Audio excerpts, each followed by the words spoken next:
Es día de aprender algo más y hacer una buena reflexión para ser mejores en la vida. ¡Claro! Te acompaña ese amigo que te guiará en tu camino. Él es el Padre José de Jesús Aguilar Valdés, la voz amable de la radio. Esto es En tu Camino. Por supuesto que conoces los sacramentos. Sabes perfectamente que son 7. Pero seguramente nuestros pequeños que ahora están de vacaciones no los conocen muy a fondo. Es por eso que esta semana tenemos el especial sobre los sacramentos de nuestra serie Cimentando Nuestra Fe. ¿Qué tal, amigas y amigos? Muy buenas tardes y bienvenidos a este programa En tu Camino que hacemos para ustedes con mucho cariño. Y como ustedes son los más importantes y dan sentido a este programa, siempre lo repetimos, hemos creado esta sección especial que ayuda a aprender o repasar los temas que todo católico debe saber, no solo para poderlo poner en práctica y sentirnos muy orgullosos de lo que creemos, sino también para poder defender nuestra fe ante quienes nos atacan. Productor Sergio Enríquez, ¿cómo estás, Sergio? Muy buenas tardes. Padre José, amigos del auditorio, muy buenas tardes, bienvenidos a un programa más de Cimentando tu Fe. Y como invitados, Jesús González López, ¿cómo estás, Jesús? Muy bien, Padre, buenas tardes. Y Ángel Octavio González López. ¿Qué tal, Padre? Muy buenas tardes. Pues ya está el equipo completo, así que en el programa de hoy vamos a continuar con el tema del sacramento de la Eucaristía, al que hemos dedicado varias sesiones, y recordamos que en el programa anterior estuvimos hablando de las palabras que Cristo dijo en la última cena cuando tomó el cáliz. ¿Qué dijo? Tomen y beban todos de él, porque este es el cáliz de la nueva y eterna alianza que será derramada por ustedes. Sí, me acuerdo. Y nos quedamos en que usted estaba explicando lo que era una alianza y por qué Cristo habló de una nueva y eterna alianza. Exactamente. Si Cristo habló en la última cena de una nueva y eterna alianza, significa que antes de él hubo otras alianzas que quedaron, vamos a decir, envejecidas y superadas por la que hizo Cristo. ¿Eso significa que cualquier alianza que se mencione en la Biblia ya no tiene validez? La respuesta correcta sería que tuvieron efecto en su tiempo, pero como el hombre no las respetó, pues sí, perdieron su validez. Y en esto tengo que ser muy claro, Dios no falló, falló el hombre. Y aunque quedaron envejecidas aquellas alianzas, sin embargo las tenemos que comprender para entender en qué se basa la alianza que Cristo hizo con nosotros. En el programa anterior me quedó muy claro que las alianzas son como un pacto o contrato donde las personas se comprometen a cumplir algo. Y también me quedó claro que a veces los contratos se sellaban o firmaban con la sangre de animales. Yo comprendí muy bien que Dios no necesita que le sacrifiquen animales, pero Dios se tuvo que adaptar a las costumbres de los humanos para que los humanos comprendieran el mensaje que Dios quería darnos. Exactamente, me da mucho gusto que poco a poco vayan entendiendo cosas que no todos los católicos han entendido y que por supuesto quieren aprender. ¿Le parece que comencemos hablando de la alianza que hizo Dios con Abraham? Me parece muy bien, Jesús, porque esa es la alianza que todos los niños aprenden en el catecismo. Y para entender su situación, la situación de Abraham, tenemos que tratar de pensar como pensaban en su tiempo. Insisto, no es que Dios nos quiera enseñar que es bueno tener varias esposas o que se pueda tener hijos con las esclavas o sirvientas. Más bien tenemos que entender que no siempre la gente ha pensado igual. De hecho, ahora ya ni siquiera se podría pensar en tener esclavas. Por eso, amigos, es muy importante comprender por qué en aquel tiempo un hombre podía tener hijos con su esposa y sus esclavas, y también cuál de los hijos era considerado el hijo más bendecido. Así que pongan mucha atención. A ustedes, niños, y a todos los que nos escuchan, les voy a pedir que piensen que en tiempo de Abraham no había los medicamentos que tenemos ahora, ni los antibióticos que pueden ayudarnos a acabar con las bacterias. No había medicamentos para la diarrea, ni para la calentura, ni vacunas, ni penicilina. Si alguien se fracturaba un brazo, no tenía las técnicas que tenemos ahora para que se pudiera arreglar. Incluso si se les llegaba a pudrir una muela o se infectaban las encías, la gente se podía morir muy fácilmente. Yo no había pensado eso. Entonces, de seguro la gente se moría más fácilmente, ¿verdad? Efectivamente. En aquel tiempo la mortandad infantil era muy común y el promedio de vida muy corto, porque cualquier enfermedad o infección podían acabar con la vida. Por eso, cuando el jefe del clan o familia veía disminuir drásticamente el número de sus miembros, de sus hijos, hacía todo lo posible para que su familia no desapareciera. Por eso se consideraba normal que para garantizar la descendencia y el número de la familia, el padre tuviera hijos con la esposa y las distintas esclavas. Así que la poligamia no era considerada infidelidad, sino más bien necesidad de supervivencia. Pues sí, porque mientras más hijos tuvieran, tenían la posibilidad de que no se acabara su familia. Exacto. Y había también una manera de pensar muy distinta a la que los padres tienen ahora sobre sus hijos. Eso hacía que hubieran grandes diferencias sobre los derechos que los hijos podían reclamar.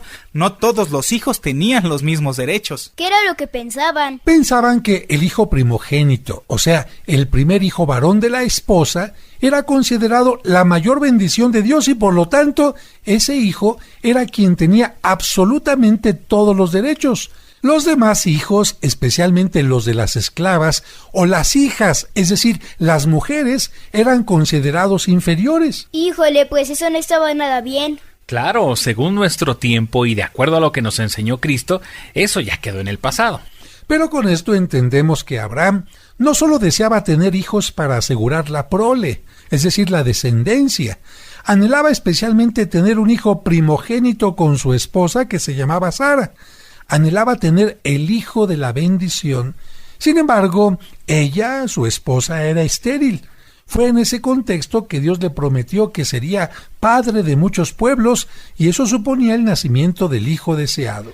Dios y Abraham, de acuerdo a las costumbres de la época, hicieron una alianza y trueque. ¿A qué se comprometía cada uno en esa alianza? Mira, Abraham, el patriarca, se comprometía a entregarle a Dios su fe y su total confianza. Dios, por su parte, lo convertiría a él en el padre de todos los que creyeran en Dios. Por eso, como creyentes en Dios, nosotros podemos decir que somos hijos de Abraham, y para cumplir con su promesa, Dios le daría un hijo, Isaac, y este niño sería el hijo de la bendición. Si ponen atención podrán comprender que Isaac y Cristo en cierta manera se pueden comparar porque ambos son primogénitos, el primer hijo de Dios y los más amados por su padre. Así como Abraham lo que más amaba era a su hijo Isaac, también lo que Dios más ama es a su hijo Jesucristo. Y la otra comparación que podemos entender es que los dos, Abraham y Dios, estuvieron dispuestos a entregar en sacrificio lo que más amaban. ¿Qué era lo que más amaban? Pues a su hijo, y esto lo hacían para hacer una alianza. Abraham estuvo dispuesto a entregar a su hijo en sacrificio para manifestar su amor a Dios, y Dios no dudó en sacrificar a su propio hijo para manifestar su amor a la humanidad. Ahora sí ya entendí en qué se parecen Isaac y Cristo. Muy bien, qué bueno. Y si les parece, antes de ir al corte, vamos a escuchar este canto que nos recuerda que Abraham es el padre de todos los creyentes. Y es un canto que los niños en el catecismo utilizan no solamente para recordar quién es Abraham, sino también para hacer ejercicios del cuerpo. Mano derecha, mano izquierda, pie derecho, pie izquierdo. ¿Vamos a escucharlo? ¡Sí! ¡En tu camino!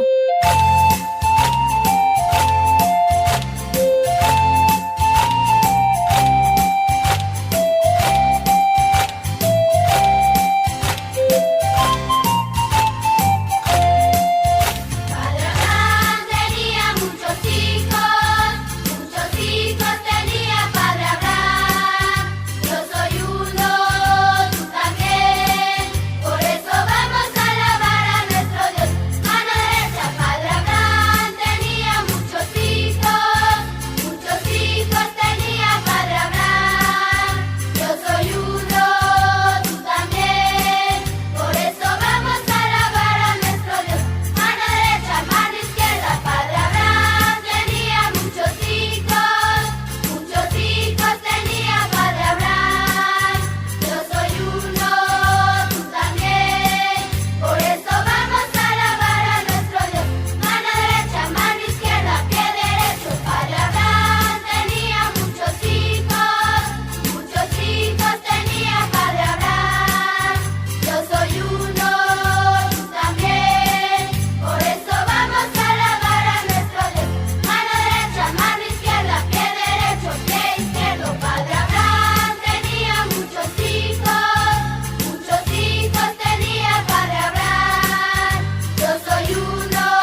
En tu camino. Tenemos que hacer una pausa y volvemos rápido con la explicación de los sacramentos en Cimentando Nuestra Fe. En tu camino. En tu camino. Con el Padre José de Jesús Aguilar Valdés, la voz amable de la radio. En tu camino, un programa para encontrar la meta. Muy seguramente has escuchado estos cuentos a través de este programa o en el canal de YouTube del Padre José. Si mi papá nos cuida a ti y a mí con tanto cariño, ya me imagino a San José cuidando de los 2 tesoros que Dios le encomendó. Con ellos, los pequeños y también los adultos, hemos comprendido mejor los evangelios de cada domingo. Mire lo que ocasionó, joven. No solo destrozó el automóvil que rentó, sino también el auto nuevo de esa familia. ¿Tiene con qué responder? El libro Cuentos para entender el Evangelio tiene estos maravillosos cuentos que te ayudarán a entender los evangelios que se leerán en la misa este y todos los domingos siguientes de forma indefinida. No sé qué me pasa. Me preparé muy bien, pero siento que me falta el aire. Tengo que confiar en mí. Puedes adquirirlo en su formato impreso en la parroquia de San Cosme y San Damián, ubicada en Serapio Rendón 5, Colonia San Rafael. O si deseas tenerlo en su versión digital en tu dispositivo electrónico, envía un mensaje a través de WhatsApp al 55 55 66 7744 o al 55 57 05 59 39. Cuentos para entender el Evangelio. Un libro para chicos y grandes. Sigamos escuchando nuestro especial sobre los sacramentos.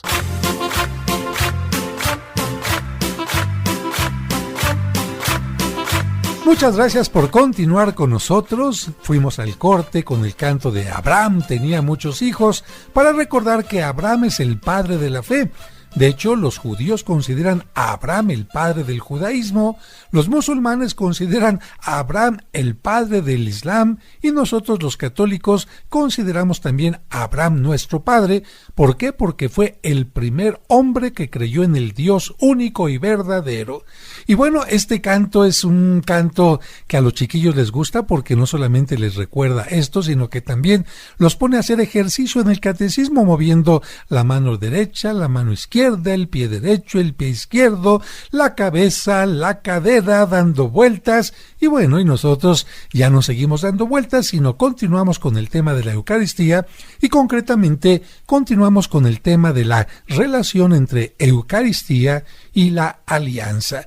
Por eso, para continuar hablando del tema, es importante hablar de la pedagogía de Dios, o dicho de otra manera, hablar de que Dios se adapta al ser humano para mostrarle su amor y también el camino de la salvación. Y esto es muy importante porque a veces la Biblia nos sorprende porque parece presentarnos a un Dios no bueno y misericordioso, sino más bien a un Dios semejante a los dioses que tenían los griegos o los romanos, que de acuerdo a su mitología no les interesaban las necesidades y sufrimientos del ser humano, y en cambio estaban deseosos de ofrendas y se mostraban impacientes, inclementes y coléricos. Sin embargo, en la Biblia, bajo un lenguaje a veces difícil de comprender, Dios manifiesta una pedagogía divina. Esa pedagogía nos ayuda a comprender que Dios se adapta a las diversas circunstancias de los seres humanos para que podamos comprender más fácilmente su mensaje de amor. Por eso en la Biblia se ve claramente que Dios utilizó el lenguaje y costumbres de cada tiempo, aunque a veces nos parezca medio salvaje, pero Dios los utilizó para transformar y elevar nuestra humanidad. Podemos decir que así como el papá se pone al nivel del niño para que el niño le entienda, Dios se puso en nuestros zapatos. Por eso, Dios acepta en algunas partes de la Biblia la poligamia, como en el caso de Abraham o de Jacob, que les permite que puedan procrear hijos con su esposa y sus esclavas, pero posteriormente en la Biblia exigirá fidelidad del esposo a una sola mujer. También al principio parece exigir sacrificios de animales, pero después dirá que ya no son necesarios, sino más bien exige justicia y la transformación del corazón. También inicialmente parecerá estar de acuerdo con el asesinato de los enemigos, como cuando David mata a Goliat o cuando el profeta Elías decapita a los sacerdotes falsos, pero posteriormente la exigencia será respetar la vida del prójimo e incluso amar a los enemigos. Por eso tenemos que entender que no se trata de que había un Dios en el Antiguo Testamento y uno en el Nuevo Testamento, sino que es un mismo Dios que se va adaptando a las situaciones concretas de cada época. Exactamente. Para comprender las intervenciones de Dios a lo largo de la historia, es necesario conocer el contexto de cada época, sus usos y costumbres. Un ejemplo lo podemos encontrar cuando Dios le pide a Abraham el sacrificio de su hijo Isaac. Ya entendí. No es que Dios haya sido primero malo y luego bueno, sino más bien que al principio exigía poco, pero luego fue exigiendo más. Exacto. Ahora vamos a tratar de entender el texto que nos recuerda que Dios le pidió a Abraham a su hijo en sacrificio. ¿Cuál era el contexto de esta petición? Miren, en tiempo de Abraham, unos 1850 años antes de Cristo, el padre de familia de algunos grupos del Medio Oriente, como los cananeos, los fenicios, los hititas, ofrecía en sacrificio al primogénito recién nacido. El sacrificio a los dioses exigía que la víctima fuera degollada y luego quemada. Este gesto, aunque nos parezca muy salvaje, manifestaba una total sumisión, obediencia y agradecimiento a Dios, porque el hijo varón primogénito era considerado el más valioso don y por lo tanto lo mejor que se podía ofrecer a Dios. Por eso, cuando el padre de familia ofrecía el máximo don, pensaba que ese sacrificio o rito le aseguraba la bendición y la protección divina, y por lo tanto, la descendencia. Viéndolo fríamente, era como una inversión. Invierto uno para tener muchos. En cambio, si no invierto nada, pues no tengo nada. Tienes razón, David. Era en realidad como una especie de inversión. Sacrifico al primer hijo y sé que Dios me va a responder dándome muchos hijos más. Sabemos que Abraham no seguía la costumbre que estamos mencionando porque no sacrificó a su primer hijo, Ismael, el primogénito de su esclava, que se llamaba Agar. Pero Dios tenía que probarlo y estar seguro de él porque si quería formar un gran pueblo, Dios necesitaba el mejor cimiento, y ese cimiento o primera piedra que en este momento estaba haciendo Abraham no podía fallarle. Y la prueba no fue nada fácil porque Dios le pediría a su hijo más preciado en sacrificio, no a Ismael sino a Isaac. Si Abraham dudaba o se negaba a ofrecerle su más valioso don, Dios sabría que ese hombre no sería digno de lo que estaba a punto de comenzar, la formación de un pueblo. Por eso, fíjense qué interesante, amigos, Dios fue preparando esta prueba con todo detalle. Primero, hizo que Sara, su esposa, se embarazara y le diera un hijo. Después, permitió que este niño creciera para que su padre se encariñara con él. Finalmente, cuando el hijo se iba acercando a la edad mayor, Dios le pidió a Abraham que lo sacrificara en el monte Moría, que es la actual ciudad de Jerusalén.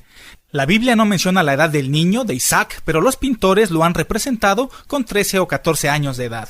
Aunque destrozado por la pena, Abraham accedió al mandato, tomó a su hijo y sin que él lo supiera, sin que supiera a dónde iban en realidad, lo llevó al lugar del sacrificio. El chiquillo sí sabía que su padre iba a ofrecer un sacrificio, pero al observar las cosas que llevaban, vio que faltaba el animal. Y por eso cuando iban por el camino, le dijo inocentemente a su papá que veía la leña y todo lo necesario, pero que no veía la víctima. Y ante este comentario, su padre solo le dijo, Dios proveerá. Lo que significa que de una u otra manera, aun en medio de aquella tragedia, de aquel dolor, Abraham sabía que Dios le daría la fuerza y lo necesario para salir adelante. Y la Biblia nos menciona que justo cuando Abraham se disponía a clavar el cuchillo sobre su hijo Isaac, lo detuvo un enviado de Dios y le ordenó que en su lugar sacrificara un carnero que estaba cerca. Abraham había pasado satisfactoriamente la prueba que Dios le había puesto. Si ponemos atención, amigos, podemos comprender que el lugar que le tocaba a Isaac fue ocupado por el carnero. Dicho de otra manera, el lugar del hijo lo ocupó un animal. Algo muy semejante a lo que sucedió después en tiempo de Moisés, cuando ante el paso del ángel exterminador, Dios pidió que sacrificaran a un cordero para que los hijos primogénitos no murieran. Por eso podemos decir que este sacrificio ritual que hizo Abraham, en el que el sacrificio de un animal representó la entrega del mejor don, el propio hijo, sería el origen de los sacrificios llevados a cabo en el templo de Jerusalén durante la época del reino de Israel. Y por eso, el Nuevo Testamento menciona que Dios entrega a la humanidad su más valioso don, su Hijo primogénito Jesucristo. Él no ofrece un animal como lo hacían los judíos. Él nos da lo mejor que tiene y ese es su Hijo Jesucristo. Y Jesucristo en la Santa Misa se ofrece por nosotros como el verdadero Cordero. Y por lo que nos están contando, En esta alianza Dios sí cumplió su promesa de hacer que Abraham tuviera muchos descendientes, porque somos todos los que creemos en Dios. Y también Abraham cumplió porque le dio a Dios lo que más quería. Así es. Esa fue una alianza personal entre Dios y Abraham y no se rompió. Pero la que sí se rompió es la que muchos años después hizo Dios con Moisés y el pueblo. A esa es la que se le llama la antigua alianza, la que Cristo dijo que quedaba atrás. Para los que no lo recuerdan, esa alianza es la que Dios hizo con Moisés y su pueblo cuando salieron de la tierra prometida. Dios se comprometió a mostrar su protección y ayuda al pueblo para que pudieran llegar a la tierra prometida, y por su parte, el pueblo se comprometía a no tener otros dioses y a cumplir los mandamientos y leyes que Dios les daba. En este caso ya no se trataba de una alianza personal entre Moisés y Dios, sino entre Dios y todo el pueblo. Y aunque Moisés se hubiera mostrado como una persona buena y responsable, ya no era suficiente porque la alianza no solo era con él, sino con todo el pueblo. Y si el pueblo no cumplía con los mandamientos, rompería la alianza y la dejaría sin validez. Aquí también hablamos de cómo Dios va creciendo en la exigencia con el pueblo.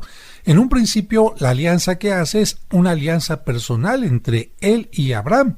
Pero en este caso ya no es una alianza entre Dios y Moisés, como bien lo ha dicho Sergio, sino ahora con todo el pueblo. Y esto significa un problema grande porque el pueblo está formado por muchas personas, no solo una o dos, y Dios quiere que el pueblo aprenda a cumplir como pueblo. No basta que una o dos o tres personas hagan lo que les toca hacer, sino que todo el pueblo tenga conciencia de la responsabilidad de esta alianza, y para que al pueblo le vaya bien, todo el pueblo tendrá que ser fiel a Dios. ¿Por qué?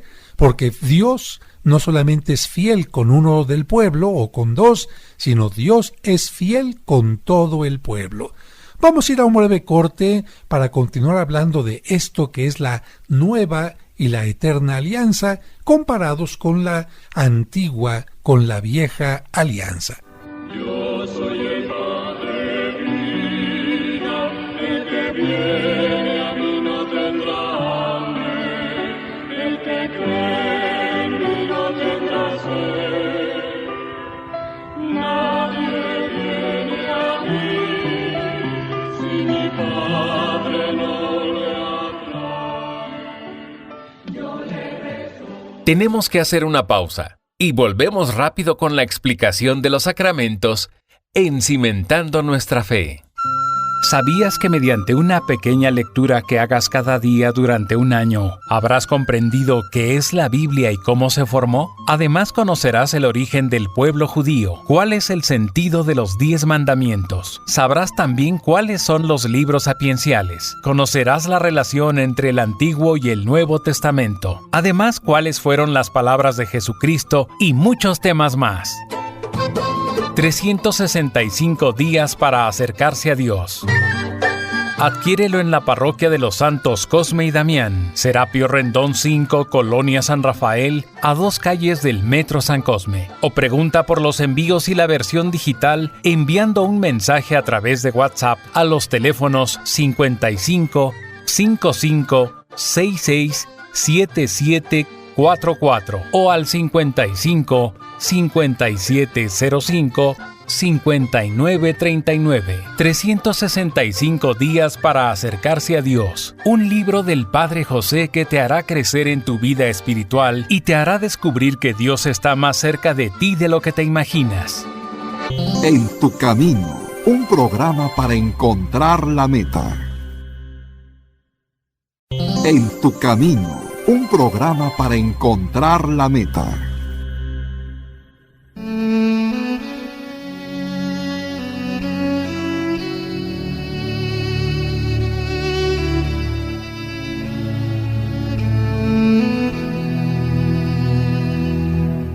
Señor, hoy te pido por las mujeres que tienen que hacer el papel de papá y mamá al mismo tiempo. Bendícelas para que no se sientan solas, no desfallezcan en su labor de educadoras, sean un buen ejemplo para sus hijos y sean incansables en la fe, la esperanza, la sabiduría y el amor. Amén.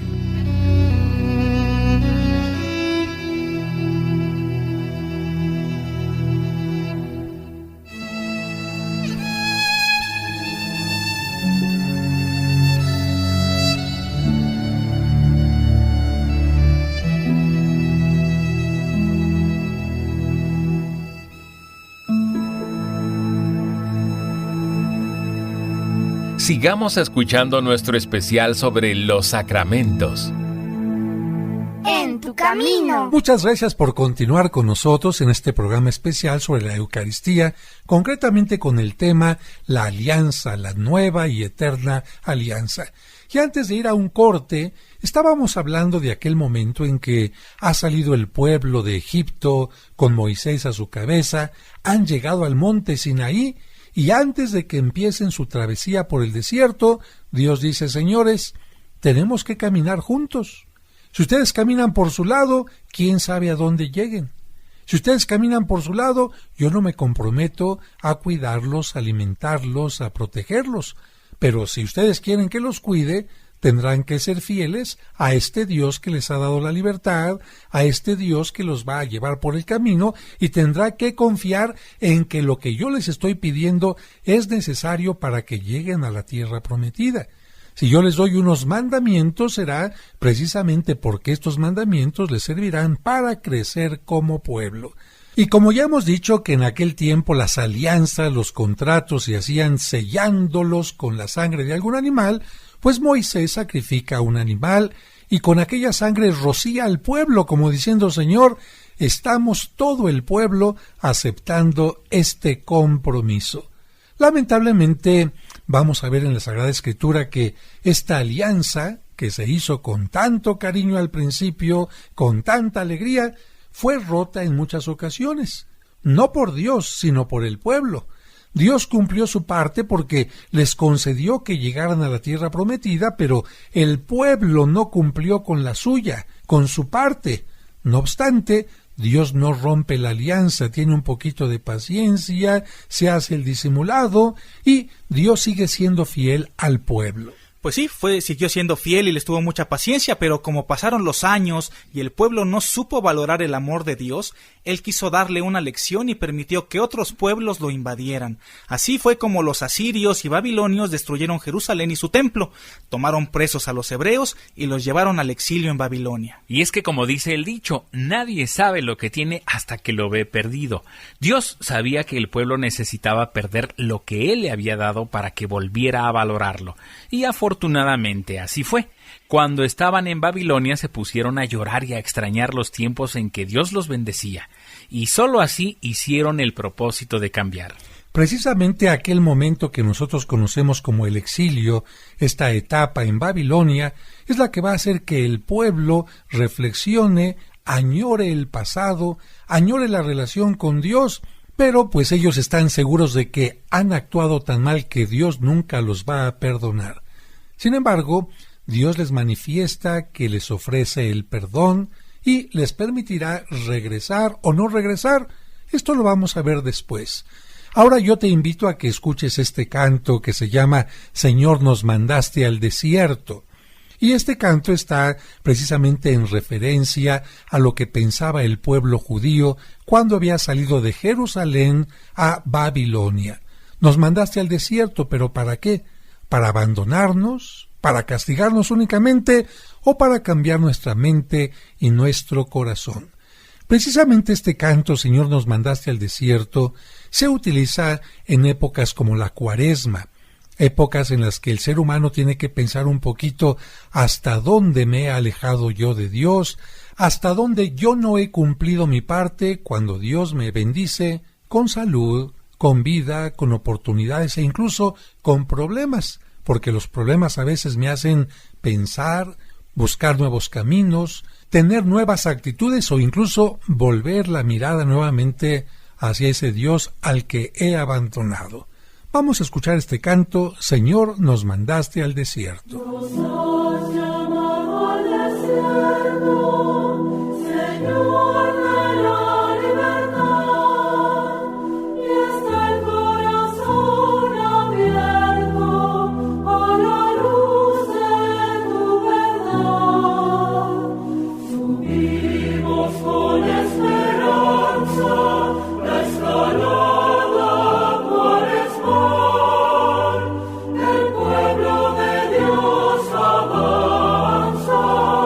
Hasta la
Canto hermoso que nos invita a reflexionar lo que el pueblo sufrió en el exilio. Pero es que también habían pasado ya muchas cosas. Dios le había permitido al pueblo llegar a la tierra prometida, le había dado reyes, antes de haberle dado reyes le había dado jueces que lo orientaban en su caminar. Los primeros reyes se mantuvieron más o menos fieles a Dios. David, también el hijo de David, Salomón, pero después vino una plaga de reyes que, lejos de ser fieles a Dios, se fueron alejando de él. Dios les mandó profetas, pero el pueblo y los reyes no solo no escucharon a los profetas, sino que incluso los asesinaron a pedradas de distintas maneras, y fue cuando, hacia el año 600 antes de Cristo, todavía faltaba bastante para que naciera Cristo, Dios dice: no han entendido, tendré que poner mano dura y permitir que sean exiliados. Viene la destrucción del templo, viene la destrucción de Jerusalén y viene el exilio desde Jerusalén hasta Babilonia. Pero nosotros vamos a regresar después del corte para saber qué es lo que pasó después. No le cambien. Tenemos que hacer una pausa y volvemos rápido con la explicación de los sacramentos en Cimentando Nuestra Fe.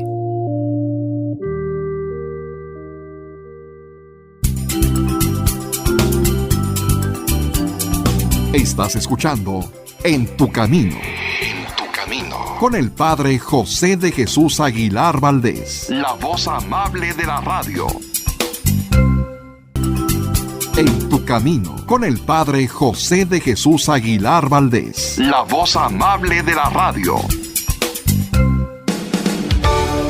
Conoce los lugares más importantes de la Tierra Santa y diferentes santuarios europeos sin salir de casa a través de los videos del Padre José. Ahora bajaremos por el inclinado camino que utilizó Cristo el Domingo de Ramos para entrar a Jerusalén. Suscríbete a su canal de YouTube y ahí podrás aprender mucho sobre nuestra religión católica. El día de hoy tenemos un tema bastante interesante y es el tema de la excomunión. Encontrarás cuentos y explicaciones divertidas para los pequeños. ¿Tengo que ir a la misa de la noche y también a la del día siguiente? No, gatito, es suficiente con que vayas. Podrás escuchar completos los cursos de autoestima y tanatología. La tanatología no te va a quitar el dolor inmediatamente, pero sí te va a ayudar a superarlo. Además, todos los domingos a las 9 de la mañana podremos celebrar juntos la Santa Misa. Oren, hermanos, para que este sacrificio mío y de ustedes sea agradable a Dios nuestro Padre Todopoderoso. No esperes más. Busca su canal en YouTube como Padre José de Jesús Aguilar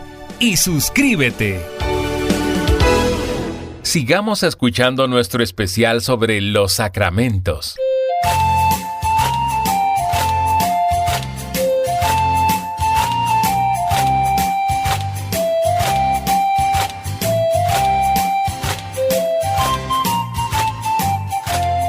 Muchas gracias por continuar con nosotros en este programa que se está tocando el tema de la Eucaristía, es decir, el sacramento de la misa, como alguna gente le llama, y este tema de la antigua alianza, aquella alianza a la que Cristo se refiere en la consagración, cuando está en la última cena y dice: tomen y beban todos porque este es el cáliz de la nueva y eterna. Esto significa que si hay una nueva y eterna alianza, la antigua queda hecha a un lado. ¿Y cuándo fue esa antigua alianza? Precisamente mencionábamos ya en los segmentos anteriores que cuando Moisés y el pueblo se comprometieron a serle fieles a Dios. No lo cumplieron y sin embargo Dios no rompió la alianza, como que se hizo el disimulado, como que quiso manifestar su paciencia, su ternura, su misericordia, pero era demasiado. Y llegó el momento en que Dios tendría que hacerles entender lo que significa fidelidad, lo que significa responsabilidad. Yo doy, ustedes tienen que dar. Yo amo, ustedes tienen que amar.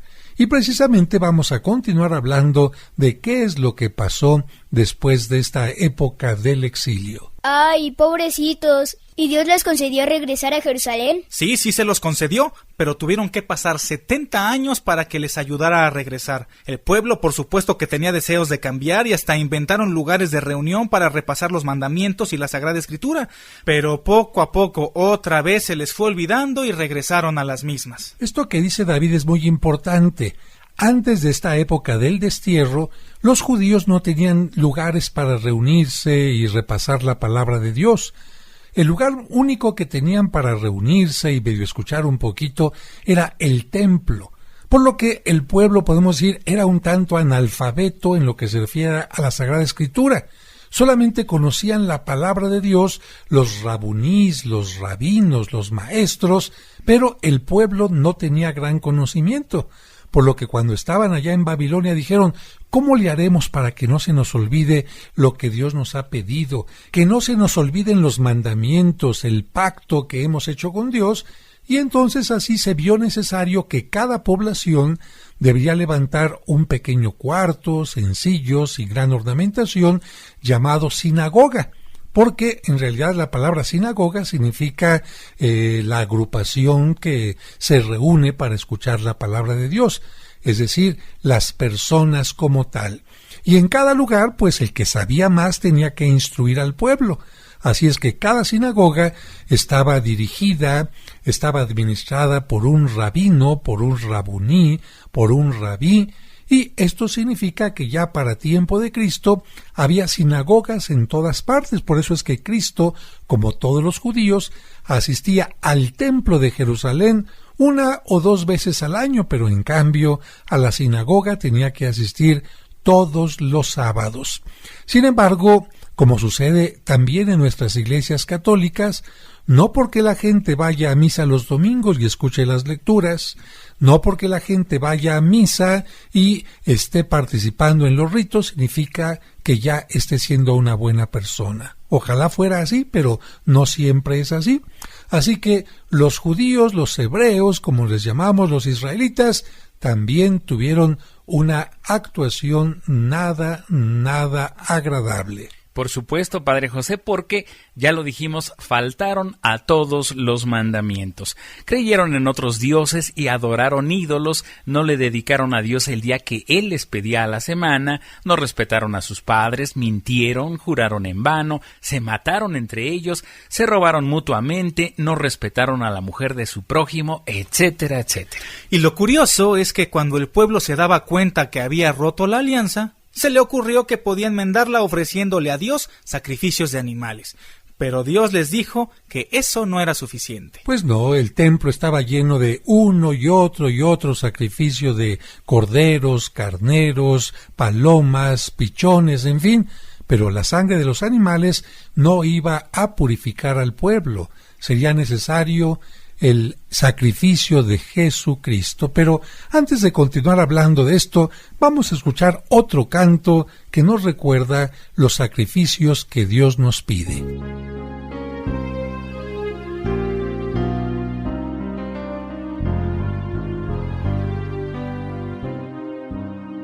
Te ofreceré un sacrificio de alabanza, invocando tu nombre, Señor.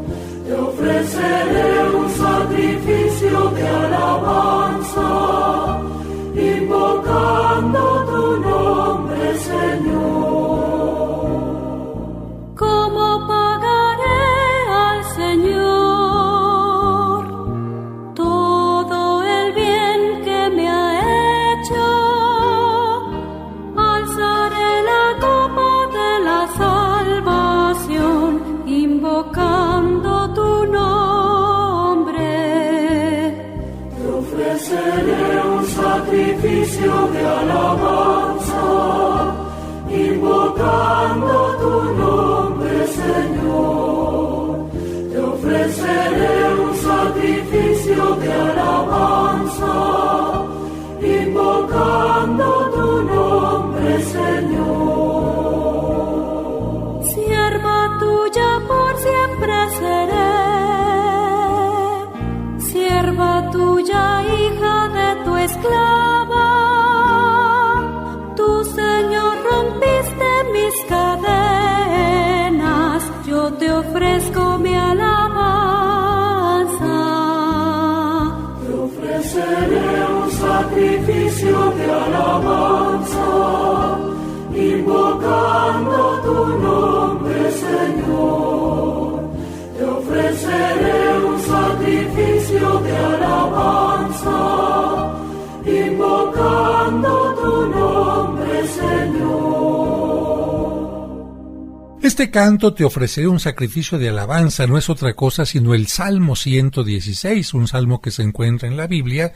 Y es curioso porque Dios les había inspirado estos salmos para recordarle al pueblo: tú tienes que ofrecer un sacrificio de verdadera alabanza, de verdadero corazón. No es suficiente que mates a un animal y con eso pienses que todo está resuelto. Y hay una parte hermosa del Salmo porque recuerda lo que los judíos hacían especialmente en los ritos, en las celebraciones del sábado, en donde el padre de familia tenía que levantar una copa, especialmente durante el tiempo de la Pascua, y dar gracias a Dios por la vida, esperando que el profeta Elías viniera a decirles que ya se acercaba el Mesías.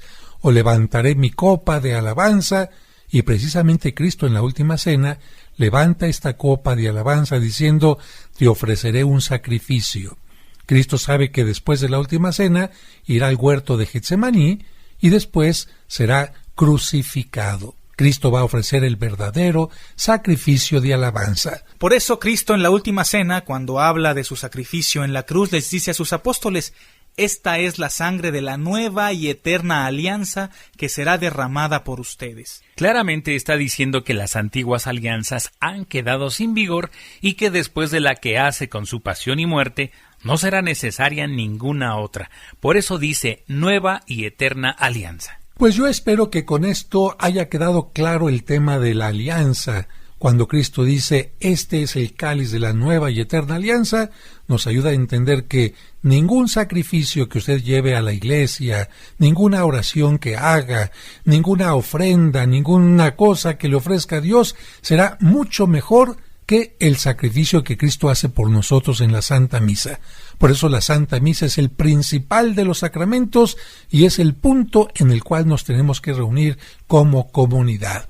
El próximo programa también estaremos tratando asuntos interesantes que tienen que ver con la misa, cómo se divide, cómo entender cada parte. Pero por ahora tenemos que despedirnos. Muchas gracias, Sergio Enríquez. Amigos, muchísimas gracias por acompañarnos. Los esperamos para cimentar su fe. Muchas gracias, Ángel. Gracias a usted y nos vemos en la próxima. Y muchas gracias, Jesús. Me voy contento porque aprendí mucho. Y sobre todo, muchas gracias a ustedes. Que Dios les bendiga.